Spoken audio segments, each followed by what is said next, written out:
Gil, ¿andas por ahí? El Sí, buen sí, Gil.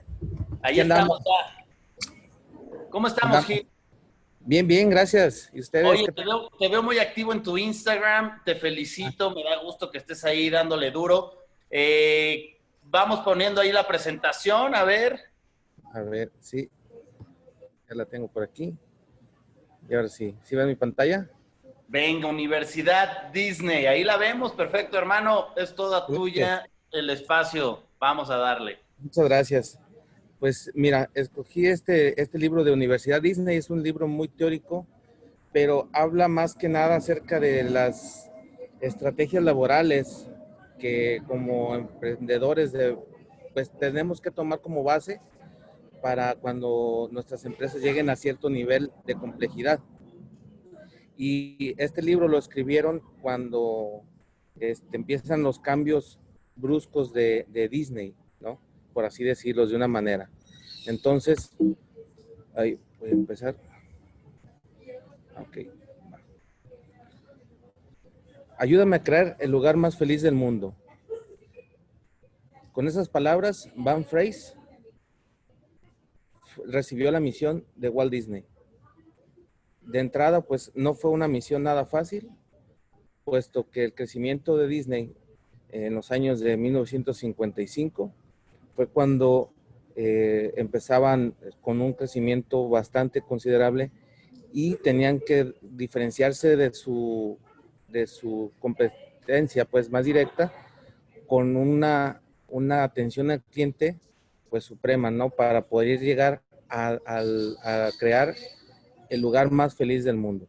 Entonces, Van Fraser es de ser un colaborador, se convirtió a ser un socio creativo que fue el capacitador de Disneylandia como una estrella, ¿no?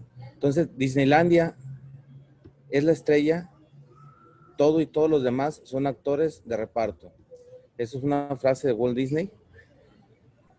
Cuando Disneylandia abrió en Anaheim, en California, en 1955, fue la primera atracción de su tipo. Walt Disney no deseaba crear simplemente otro parque de diversiones. Anteriormente, pues los parques se conocían por ser unos parques de atracciones, pero diferentes, más mecánicos.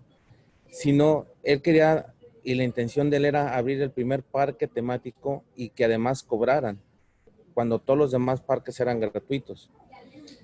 Un lugar limpio y seguro. Esa era la intención de una diversión familiar diferente a los que ya estaban.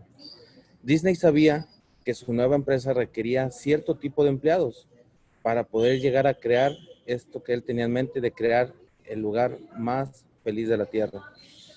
Él, por supuesto, tenía en mente que los individuos que se dedicaran a trabajar con él tendrían que dedicarse en cuerpo y alma para satisfacer las demandas de los clientes y de la filosofía de Walt Disney. Entonces, para capacitar y desarrollar esa fuerza de trabajo, recurrió a Van Fraser, quien era un ejecutivo de recursos humanos con antecedentes en la manufactura y en el ejército. Esta visión y la de Disney era hacer que de este parque un protagonista y asignar a todos un papel de reparto para que de esta manera, con la solución que ofrecía Van Fraser con sus juegos de estrategia, llegaran a desarrollar un programa de capacitación para que luego se convirtiera en lo que es la Universidad Disney. Van Fraser era un profesor emérito y fundador de la universidad, ahora llamada Universidad Disney. Recibió esta misión y siempre se reunió junto con Walt Disney, además de algunas otras mentes maestras.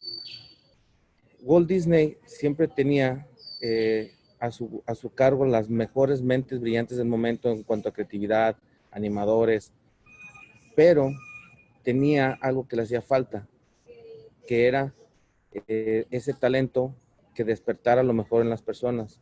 Entonces descubrió a Van Fraser y lo denominó el arquitecto humano. Él tenía los mejores ingenieros y arquitectos para construir los parques, diseñar, pero el desarrollar el talento en las personas no lo encontraba todavía nadie, solamente lo descubrió en Van Fraser y fue que lo denominó él el arquitecto humano. Entonces, algunas ideas fundamentales de esta metodología de Disney.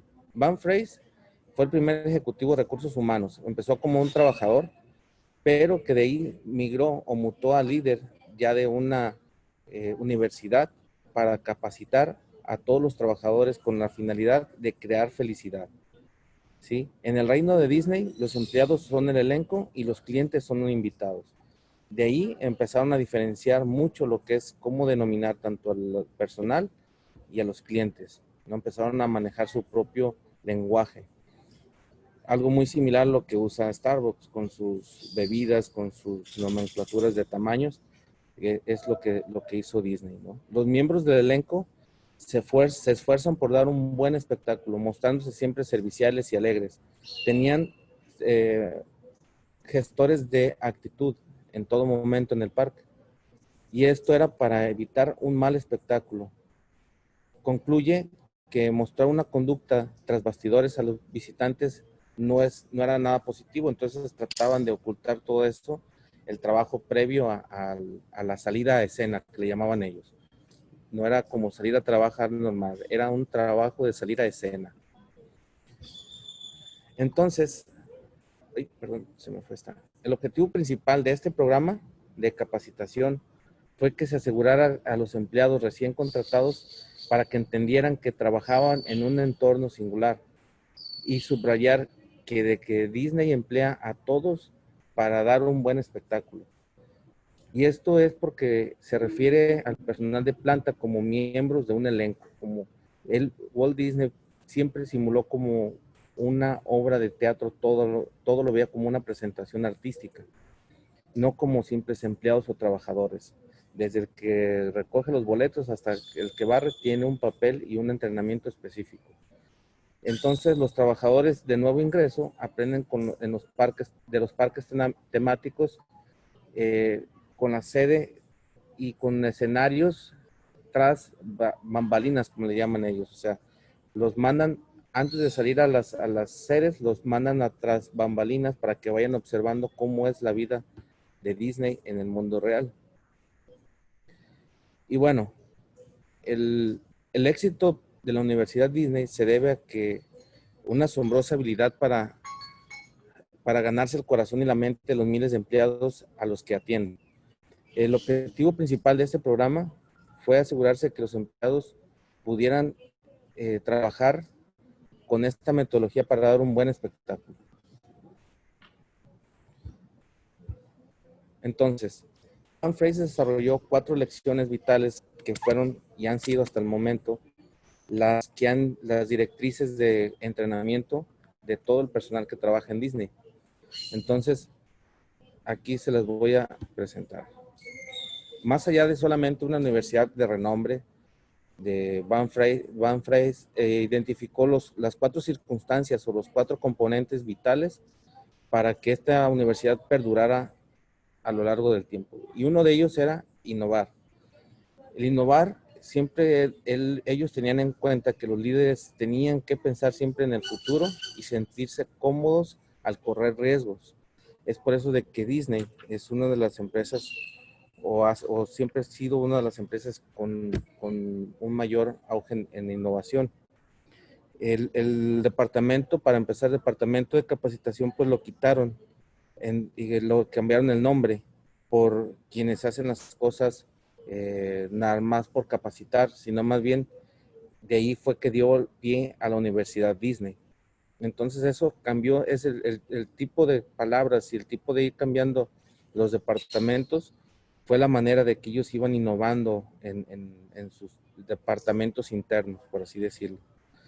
Y el enfoque de Van Fraser en cuanto a innovar dio paso a una cultura de aprendizaje en evolución constante y en ese sentido en el statu quo de los estándares de liderazgo que se iban creando dentro de la organización de Disney. Entonces siempre se mantenía toda la gente enfocada y obligándolo siempre a ir más allá, de acuerdo a sus capacidades creativas, siempre les exigían ir más allá. Por eso es de que sus equipos de trabajo siempre lograban los objetivos que se les planteaban. Proponían ideas incisivas y controversiales que no habían que pensar, o sea, decían, marcaban la pauta y ponían todos los equipos de creativos a trabajar en ellos, ¿no? Entonces, la otra ventaja que tenía Van Freys para ser líder de esta universidad es de que él tenía una buena manera de desinflar su ego, no se imponía sus ideas, sino que más bien marcaba una directriz y en base a eso, ya conjunto con sus equipos de liderazgo, asumían esa misma dirección. El número 2, la propuesta número 2 que él siempre ponía en sus equipos, la circunstancia número 2, es la de apoyar. El apoyo organizacional es una de las constancias que siempre se ve en la Universidad Disney. Entonces él decía, todos mis líderes tienen que ser abiertos, entusiastas y sostener a su equipo. Los líderes deben de ofrecer apoyo incondicional de todos los niveles. Entonces aquí era un equipo multidisciplinario, pero el líder no era autoritario, sino más bien era un sistema de equipo de trabajo desde origen, ¿no? Y eso decían que si el apoyo de Walt Disney y Dick Doonis, uno de sus socios también de Walt Disney, la universidad no hubiera existido y Disney no tuviera el alcance que hubiera tenido. Si no hubieran tenido que trabajar a otras corporaciones de capacitación externa. Entonces, siempre en mente de que los líderes más altos, por muy altos que estén en su puesto, tenían que ofrecer el apoyo suficiente a cualquier nivel de sus equipos de trabajo. El tercer componente o la tercera circunstancia es la de educar. La educación y el desarrollo del empleado debe ser un componente importante e indispensable en la cultura dentro de toda la organización, con suficientes y sencillos pasos para recordarse y estableciéndolos a todos los niveles. O sea, más adelante voy a explicar la diferencia cuando abrieron las primeras tiendas, porque operar un parque de estas dimensiones, pues imagínense los manuales operativos que tendrían que haberse hecho en su momento. Agregándole a esto la complejidad y exactitud que querían para ofrecer el lugar más feliz de la Tierra. Entonces, pues eran unos manuales operativos pues bastante complejos, pero siempre tenían en mente que las escuelas, si las escuelas de arte existían junto con las escuelas de educación normal y las conjugaban, ellos podrían llegar a crear con ideas innovadoras un pensamiento más disruptivo, poco convencional, para así convertirse en una fuente de inspiración y que la misma gente no sintiera que se estuviera educando. Esto fue una pauta que ellos marcaron, ¿no? Entonces, si la educación se maneja, ellos decían, se ofrece de manera constante y creativa, se convierte en una herramienta fundamental. Y en la historia y en la cultura de Walt Disney Company, siempre esta herramienta se ha valorado muchísimo, ¿no? Entonces, de aquí se une con la cuarta acción que implementó Van Freys, que fue la de entretener. La educación y el desarrollo para los empleados deben ser interesantes, recordables y divertidos. Entonces ellos no tenían las clásicas capacitaciones de sentarse y sentarse a escuchar 8 horas de capacitación, leer un manual, sino eran presentaciones teatrales donde, a diferencia de los manuales aburridos académicos, siempre ellos tenían la firme creencia de que entretener y educar nunca iban peleados, sino al contrario. Si el tema lo permite o lo permitía en su momento, se daban vuelo con la creatividad para incluso presentar bromas del tema que se iban a capacitar. La risa no es enemiga del aprendizaje, es una máxima que ellos tenían. Entonces, también es posible reunir risas y aprendizaje, y el uso del entretenimiento como estrategia de enseñanza va más allá de contar chistes y reírse, sino más bien de hacer una herramienta sólida para incrementar el interés de quien está entrenando y asegurar que esos conceptos nuevos perduren en la mente de la persona mucho más tiempo. Entonces, esta es una parte de también, además de un proceso creativo, donde si ellos decían, si tú formas por medio del buen humor, el buen humor te termina formando. Entonces estos valores del sentido del buen humor de Disney le dieron la forma al Disneylandia que conocemos hoy en día.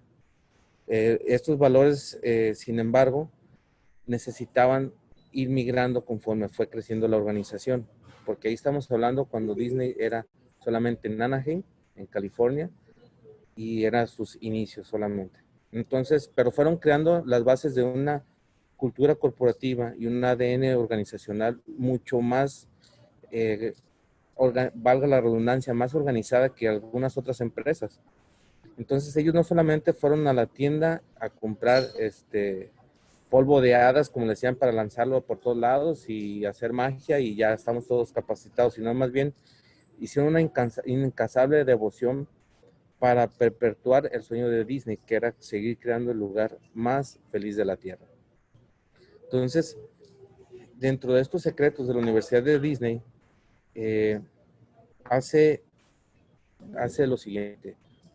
Tiene 4 secretos básicos para o tenía 4 secretos básicos para los líderes que ocupaban puestos importantes.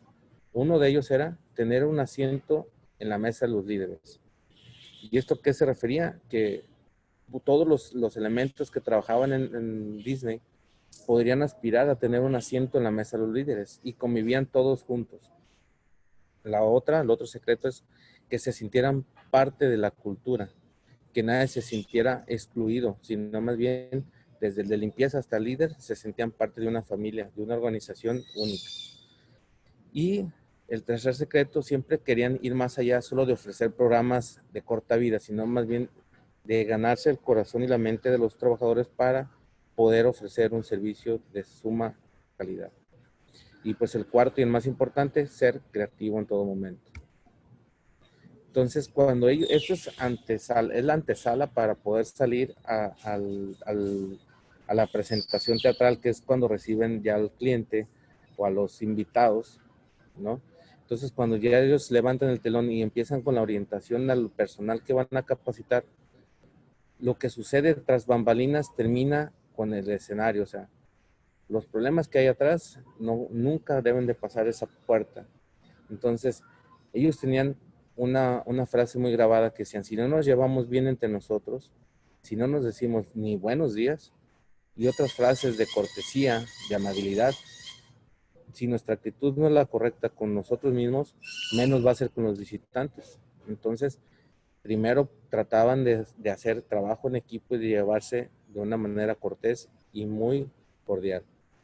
Entonces, ellos decían, para ser franco, el escenario es lo único que los invitados conocen y es lo único que les interesa y lo que ellos deben de disfrutar.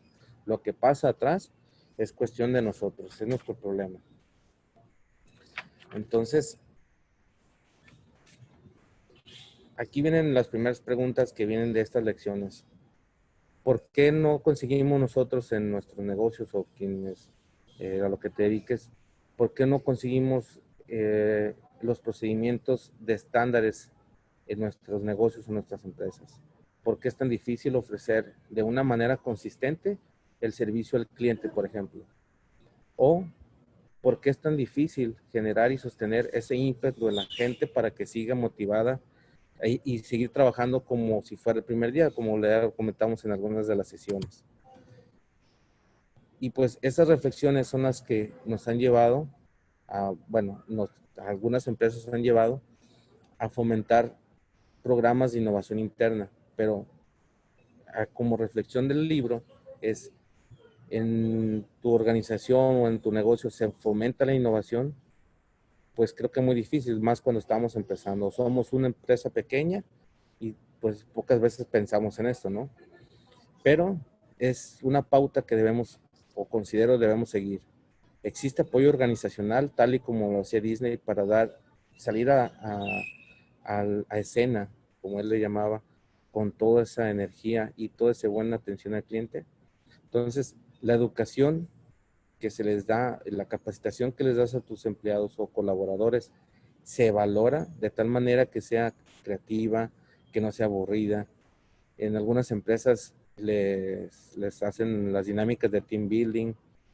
Eso es para nosotros aprenderlo e irlo programando cuando empecemos a crecer. Incluso con la primera contratación, yo creo que debemos, yo ya tengo ya contratos varios, pero los que vamos a empezar con una contratación en cualquier empresa, ir pensando en estos puestos que van a sugerir de mucha dinámica y mucha creatividad. ¿Para qué? Para tratar de innovar y diferenciarnos del resto. Entonces, el entretenimiento forma parte de las iniciativas de capacitación o hacemos capacitaciones aburridas. Y aquí es donde podemos emular esta parte, esta cuestión de Disney para que nuestras capacitaciones tratar de buscar que sean divertidas y disruptivas, no solamente en oficina, pues ahí ya es cuestión de líder, como lo que quiera el innovar. Pero bueno, pasando al siguiente tema. La iniciativa principal de Walt Disney era capturar la mente y los corazones de los empleados para que ellos dieran lo mejor de sí. Entonces, una de las máximas del cine, según Van Fraser, es, para producir un espectáculo feliz se necesita un equipo feliz. Y eso es uno de los valores que ellos adoptaron y desde un inicio a todos sus trabajadores le dicen. Entonces, cuando se levanta el telón, ya el trabajador o el colaborador ya está con todo esto preparado para dar todo ese ímpetu hacia los visitantes. Entonces, no puede haber una Blancanieves triste, por ejemplo, no puede haber un personaje de Disney triste porque arruinaría todo el trabajo que hay detrás en una escena, una escena de frustración, por ejemplo. Entonces se trata de cautivar las mentes y corazones de todos los colaboradores para estar en sintonía. Ellos decían que se requiere de arte y ciencia para poder llevar un equipo al siguiente nivel. Entonces decían, y lo que comentaba, las atracciones nunca se descomponen y Blancanieves nunca tiene un mal día. Para mantener esto en funcionamiento, sabes que debes de mantener un parque de esta dimensión pues con muchísimo dinero, pero no solamente se trata de eso, sino de tener las atracciones con buen mantenimiento y un personal adecuado, como ya debemos haber capacitado para que permita que esas atracciones no paren. Entonces, no permitir también que el personal sea descuidado y que sea hostil, es lo que era una premisa, una máxima de Walt Disney. Capacitación y que el personal sea lo más amable, así sea el personal que trabaje tras bambalinas. ¿A qué se refería con eso de arte y ciencia para prestar este espectáculo? Bueno, la palabra arte, ellos la combinación de amabilidad, ellos la denominaban que la combinación de amabilidad es el arte de la atención al cliente. Y un producto o servicio que es el atractivo en sí, los juegos mecánicos, es la ciencia. Entonces, otorga una distinción competitiva muy fuerte lo que había en ese momento en el mercado. Ahora, nosotros como emprendedores debemos de ir asumiendo estos diferenciadores para adecuarlos a nuestro negocio.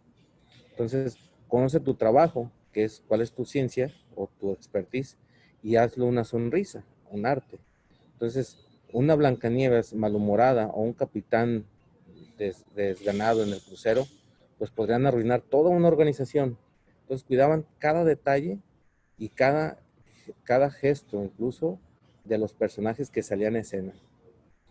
Y pues esto llevaba a que siempre tuvieran el parque, y de hecho todavía es una de las cosas que tienen, fresco y que luciera siempre como recién abierto. Y pues el mantenimiento, ellos decían, es solo el principio de toda esta escena a la que vamos a decir. Entonces necesitamos del personal cada vez más capacitado y más entusiasmo, desde que vamos a abrir hasta que cerramos. Entonces, hasta aquí, uno de los puntos que ellos hacían para llevar a su equipo al siguiente nivel es siempre iban recabando datos. ¿Cómo lo hacían? Por ejemplo, hacían caminatas entre la gente cuando estaban en los días normales, y Van Fraser, por ejemplo, se iba con su cámara y se tomaba fotos con todos los visitantes, todos los invitados, y escuchaba las quejas de la gente que, por ejemplo, un niño se cayó y se raspó la rodilla, la enfermera que lo estaba atendiendo y la actitud que tenía la enfermera, y todo eso lo documentaba día con día. y de ahí sacaba esa información para ellos saber las mejoras que tenían que implementar en sus estrategias, tanto de capacitación como en los detalles dentro del parque, si había algo accidentado, alguna rampa o algo, para ir evitando ese tipo de situaciones. Entonces, los datos son fáciles de identificar, ya que siempre ellos buscaban los sentimientos, tanto molestos como positivos, del elenco y de los invitados. Entonces, jamás rechazaron a la gente que se quejaba. Eran los primeros, de hecho, que buscaban gente que se quejaba para ver en qué podían mejorar esa parte. Entonces, Walt siempre lo que hacía era caminaba por el parque y obtenía siempre una perspectiva fresca y diferente, porque lo hacía desde un ángulo de mejora. Entonces se requiere también, él decía, un equilibrio donde puedes identificar en tu negocio el equivalente a las 4 circunstancias que marcaron, que ya vimos que fue innovación. A ver, ahorita aquí se las repito, no las traigo frescas. Pero estas 4 circunstancias, mantenerlas siempre en contacto tanto con tu equipo y con la estrategia que vamos a implementar. Entonces, en nuestro negocio, el lugar más feliz de la tierra, lo podemos hacer, claro que sí, siempre y cuando, bueno, adecuándolo con esta filosofía, ¿no? Pero, ¿cómo evalúas la eficacia de capacitación de nuestro personal o de nosotros mismos? ¿Y con qué tanta frecuencia lo hacemos? Entonces, el reunir los datos y los sentimientos es ir aplicando un poco esta información que vamos recabando, tanto de nuestros clientes, las quejas que podemos recibir en el mostrador, como lo que sucede en el día a día, lo que ellos hacían en ir caminando entre la gente. Entonces, es necesario ir recabando información que es emular lo que es caminar por el parque. Entonces, ellos siempre se mantenían con un pie en el pasado y un pie en el futuro, es lo que ellos decían. Mantenernos siempre viendo hacia atrás y observar hacia dónde vamos. Entonces, ¿cómo es que lograron mantener esta historia de su organización para que se equilibrara esa parte de historia y de trascendencia, que es lo que hasta el momento han hecho muy bien? Entonces, siempre tener en mente estar dispuestos a cambiar o morir. Entonces, más que una universidad, lo que fueron creando de solamente nombre, era que iban regulando la importancia de programas de orientación y capacitación. Pero Disney es donde todos se especializan en gente. Más que una universidad de conocimiento, era una especialización en gente, así le llamaban. Entonces la Universidad Disney formó líderes especialistas con un enfoque de habilidades de acuerdo a los puestos que se ocupaban. Trató con muchísimos líderes que se especializaban, por ejemplo, el líder de trato con la gente, el líder de capacitación para gente de limpieza, oficios tan específicos que tenían una capacitación específica. Entonces, también llevó otro tipo de capacitaciones que era la tradición y la innovación. Y eso fue una sugerencia de Van Freys, que fue el originario, fundador de la Universidad Disney, en invertir en una orden para no perder las tradiciones de Disney, ¿sí? En un programa que se llamó Traditions, que fue mantener siempre un pie en el pasado y un pie en el futuro, para que siempre Disney fuera mejorando sin olvidarse de sus orígenes y mucho menos de su filosofía. Entonces, todo esto, si se fijan, pues era hacer manuales operativos y horas de video documentado, que sin embargo podían llenar bibliotecas y ludotecas de material, y sin embargo fueron adaptándolo de acuerdo al área que se fuera a capacitar. Y todo esto les cayó en sintonía cuando abrieron la primera tienda en uno de los parques, cuando vieron que este programa no se aplicaba en las tiendas, porque era tan complicado en los parques que en una simple tienda de donde venían souvenirs no aplicaban y no hicieron, según ellos, capacitaron bien a la gente con los manuales que les dieron, pero resulta que no. Entonces dijeron, vamos simplificándolo aún más porque ellos no necesitan saber todo lo que es la metodología de la Universidad Disney. Y fue cuando le quitaron cierto grado de complejidad. Entonces adaptaron según al nicho de negocio de Disney lo que se necesitaba. Que en este caso lo primero que se dieron cuenta fue el programa de Disney Shopping Experience, que fue prácticamente simplificar todos los programas en algo más sencillo. Y bueno, la luna de miel pues siempre acaba, y como cualquiera lo sabe que haya estado casado, hay una diferencia entre la luz de la luna y las rosas del cortejo y las cuentas por pagar y las responsabilidades del matrimonio. Es una frase de Van Fraser. ¿Y a qué se refería esto? Pues de que, sin embargo, este auge, este crecimiento que tuvo durante muchos años Walt Disney y todos sus parques, pues sin embargo se vio emergido en una crisis. Entonces, fueron una secuencia de actos que uno tras otro les fue lloviendo, que los fueron metiendo en una recesión interna.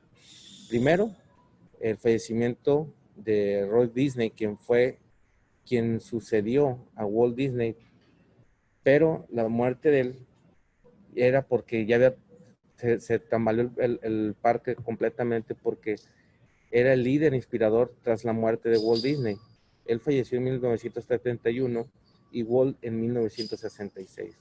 Entonces, apenas sucedió la muerte de él cuando el elenco, pues de tanto trabajo que tenían, de tanta capacitación y de tantas horas, imagínense sonriendo, 16 horas con nada, sonriendo y con una actitud a tope y al límite, pues no había gente que aguantara durante 7, 8, 10 años ese ritmo de vida. Entonces, sin embargo, se les fue saliendo el personal. No existía un manual de operativos para que reaperturaran Disney después de la muerte de los dos principales fundadores, por así decirlo. Entonces, se les fue saliendo personal, fueron cayendo en crisis, y sobre todo de que se vino una disminución del crecimiento en oportunidades. Ellos ya habían abierto Disney en Tokio. Sin embargo, era difícil duplicar la inspiración y la motivación, que era el objetivo principal. Entonces, la luna de miel que se habían planteado, pues se estaba terminando, ¿no? Por eso es de que era tanto entrenamiento, tanta gestión de actitud, que llegó a su límite. Pero, como tenían un sistema de liderazgo adaptativo, entonces fueron implementando símbolos, y uno de ellos fue que encontraron la manera de transmitir ese mensaje de urgencia, de cambio, cuando descubrieron una bodega arriba del castillo de Cenicienta, dentro del parque, que era como una bodega abandonada que quedó de la construcción. Entonces decidieron pintarla y dijeron, ahí vamos a hacer las reuniones con todos los líderes de las demás dependencias dentro de Disney. Entonces, el vicepresidente en ese entonces, personalmente, a cada vicepresidente de los demás líderes, decidió esta actividad no delegarla y él hacerla, llamando a uno de cada uno de los líderes para reunirse en ese lugar en específico. ¿Y qué es lo que querían transmitir? Pues en un ambiente austero, hacerles saber que estaban en un momento de recesión, y el mensaje era transmitirles que era urgente hacer un cambio. Entonces, empezaron a implementar, a invitar empleados, por ejemplo, a criticar a la compañía mediante encuestas de opinión y actuar en base con los resultados que obtenían. Entonces, aquí viene una reflexión que hacemos, que junto con el resumen que voy haciendo es, en tu organización, como nosotros como emprendedores, tenemos un equivalente de la luna de miel cuando llegue a su fin, porque creo que muchos con esto que estamos viviendo esta etapa que Disney lo llegó a vivir, ¿no? Pues, sin embargo, pues nadie o pocos están preparados. Los ejecutivos o los gerentes o las personas, o si eres tú o somos nosotros los que estamos involucrados en el proceso de resolver problemas, obviamente si están involucrados. Y otra, si hay ciertos símbolos que podemos rescatar de la organización para poder motivar a la gente. Entonces, cuando suceden este tipo de cosas, se se apertura una colaboración muy intrínseca con tu historia y tus líderes a cargo, ¿no? Entonces, después de esto, ellos siguieron y decidieron cambiar. Continuaron mejorando el espectáculo, obviamente, no dejaron morir ese legado de Walt Disney, sino todo lo contrario. Entonces, aunado a esto, se vino una crisis económica que estaba a nivel mundial. Aperturaron ellos el parque Epcot en Florida y se estaban escaseando los recursos porque estaba una obra, estaban aperturando Tokio y la poca demanda de gente, la crisis económica, entonces estaban en una etapa de escasez. Y aquí es donde ellos mencionan los dos tipos de economías a los que toda empresa o emprendedor se enfrenta. Entonces, cuando te enfrentas a auge o escasez, lo que hay en medio es esto, hacer más con menos. Siempre te enfrentas a la situación cuando es entre estas dos, hacer más con menos. Si es escasez, trata siempre de recolectar tus bienes, por así decirlo. Mantener a los empleados motivados es muy difícil en cualquiera de las dos economías. ¿Sí? Reducir la tasa de deserción de empleados también es otro factor importante. Mejorar los servicios al cliente y diferenciarte de tu competencia. No importa el puesto en el que estés, no hay opción. O sea, tienes que mantenerte en una diferenciación de tu competencia. Entonces, ellos decían, ¿es culpa de la economía? No, pues en algún lugar del mundo suceden estos dos tipos de economía al mismo tiempo, el auge y la escasez. En el libro aquí mencionan que ambas reflejan una mentalidad pasiva y una de victimización y socavan el desarrollo sostenible de los empleados y obviamente de las estrategias que ya tienes tú pactadas. Ambas abren puertas a los competidores. Tanto la economía en auge y la escasez abren puertas a los competidores. Una, la escasez, porque al hacer más con menos, una, no hay presupuesto y otra, la mentalidad para qué capacito más a mi gente si de todos modos se van a ir o voy a terminar despidiéndolos. Y dos, cuando estás en una etapa en auge, en esta economía, si apenas acabamos a cubrir con tanta demanda las órdenes de trabajo o de pedidos que tenemos, y además, ¿para qué capacito a mi gente? Una, no tengo tiempo, y dos, sé que de todos modos alguien va a llegar y me los va a robar, porque hay demasiada demanda, demasiada falta de trabajo, y se van a ir. Entonces, los dos tipos de economías, según aquí el autor, se manejan similares. Entonces, culpar a la economía resulta muy conveniente porque te regocijas o te excusas para decir no es mi capacidad, pero es una forma de justificar tu falta de capacitación. Entonces, eso lo aprendieron ellos muy bien y supieron qué hacer y supieron qué actuar. Otra de las lecciones que nos deja Van Freys en esta universidad, y son los secretos que están plasmados en el libro, es comunicarte de una manera global. Y eso se enfrentaron cuando abrieron el parque en Tokio. La capacitación fue tan asertiva y se la tomaron tan en serio que no pudieron aperturar el día de inauguración. ¿Por qué? Porque se dieron cuenta que la falta de comunicación efectiva, si cruzas brechas y las culturas, pues a veces dejas de lado la lingüística o incluso las costumbres del otro país, ¿no? Entonces, se tomaron tan en serio los manuales operativos el equipo de limpieza que recibió con entusiasmo su misión de hacer que el parque brille como nuevo, pero cuando llegaron a abrir los líderes de Estados Unidos dijeron no podemos abrir porque en la casa de los espantos no hay ni polvo, y tardaron pues obviamente años y años en decorarla con telarañas y en crear y recrear esa escena como de una casa embrujada. Pero ellos, los japoneses, pues dijeron, hacer que el parque brille, esto se ve como viejo, y pues la dejaron como nueva. Entonces, pues ahí fue una falta de comunicación entre los líderes y ellos pasaron el manual. Entonces dieron por hecho que iban a entender que era parte de la escena esa casa de la mansión embrujada. Pero los japoneses, pues ellos se tomaron al 100 las indicaciones, como dice el manual. Y los estadounidenses, por su parte, dieron por hecho que ellos sabían que la mansión de Disney, el tema era viejo, con telarañas, con polvo y que pareciera arrumbado. Entonces trajo un problema, aparte de los que ya tenían, que atrasó muchísimo la apertura. Entonces, ¿qué nos queda de aprendizaje? ¿Qué sería el equivalente de este incidente de la mansión de Tokio en nuestros emprendimientos? ¿Cuántas veces no recurrimos a evitar que estos problemas aparezcan una y otra vez cuando no entendemos el origen de una falta de comunicación asertiva? ¿Sí? Entonces, aquí denomina el autor el iceberg cultural, los vecindarios y la comunicación.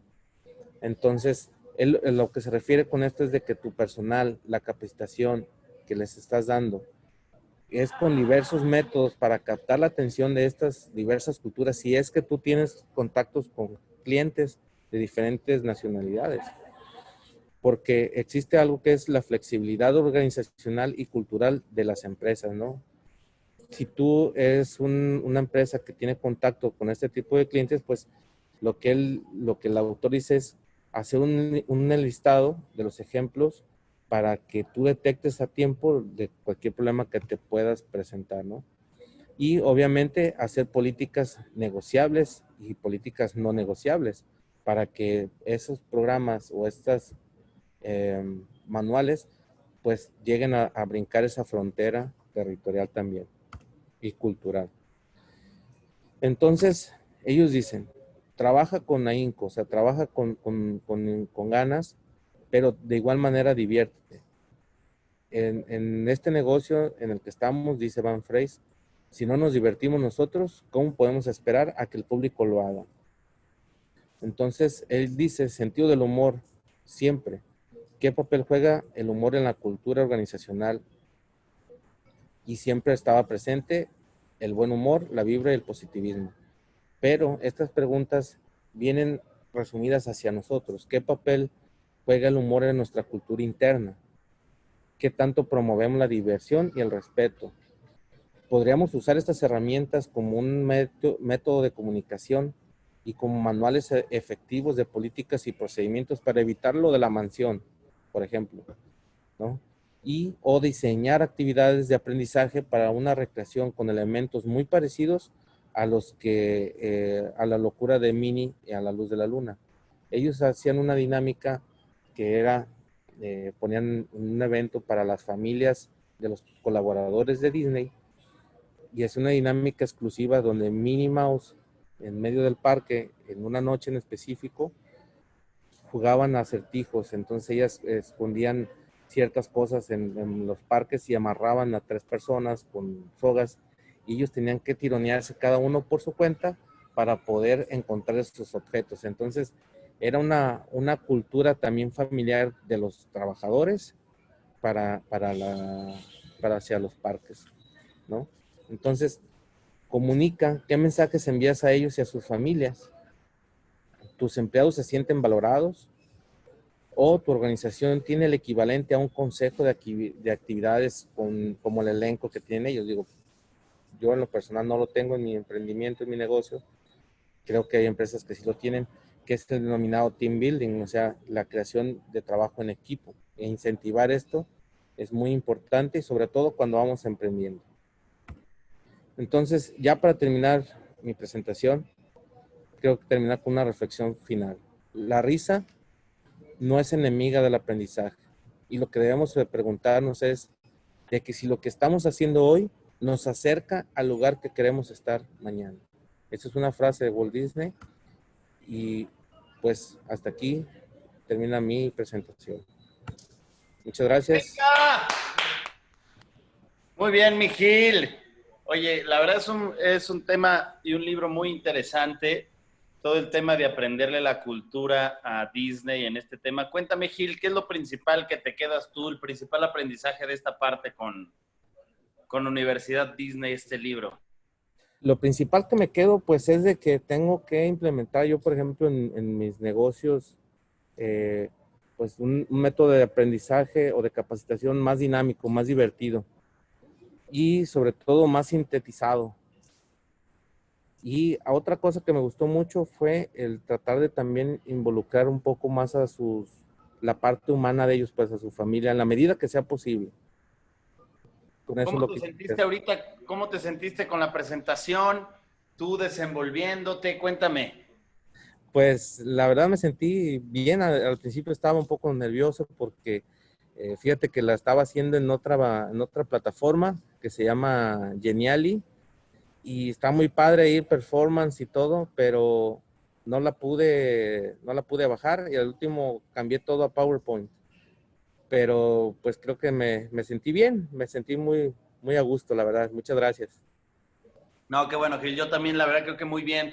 La verdad es que sí, cada tema es diferente, cada libro tiene una esencia diferente. Habrá algunos más teóricos, otros que se presten para un tema un poquito más didáctico, pero eso se trata. ¿Dónde andas? ¿En la playa o qué? Estoy ahorita aquí en Puerto Vallarta, estoy en la isla, en un mall aquí. Este, traje mi coche de servicio y pues me tocó dar la plática aquí. Me paré Buenísimo. para que no Oye, me tocara carretera como el otro día. buenísimo. Cuéntale rápido a la gente a qué te dedicas, qué haces tú para que la gente te conozca. Ah, pues mira, yo acá tengo un negocio de grúas, de asistencia vial, precisamente, lo que es en la Riviera Nayarit. Y estoy emprendiendo un negocio de agencia digital, de marketing digital. Y a la vez también me dedico a lo que es el desarrollo inmobiliario, pero estoy construyendo ahorita un hotel boutique aquí en Rincón de Guayabitos, que es Buenísimo. un... Sí, Buenísimo, pues gracias. A ver, Jorge, ¿tienes tu micrófono ahí? Se me pasó que nos cuentes rápido tú a qué te dedicas, cuéntale a todos a qué te dedicas, tú qué haces. Hola a todos. Pues miren, yo tengo una cervecería artesanal en Puebla. También soy pintor y principalmente ahorita estoy desarrollando un proyecto ahorita, fue lo que también me ha estado moviendo más aquí en este curso. Es una cafetería, ¿no? Quiero armar una cafetería, yo tengo el lugar específico y quiero desarrollarlo bien para expandirlo a México. Súper, buenísimo. Pues gracias a los dos, la verdad, muy bueno. Nuevamente un aplauso a los dos, gracias a los que se conectaron, gracias a todos. Ahí nos resumen un par de libros muy buenos y de todas maneras yo creo que vale la pena tenerlos en la biblioteca esos dos. Jorge, gracias. Gil, gracias. Les mando un fuerte abrazo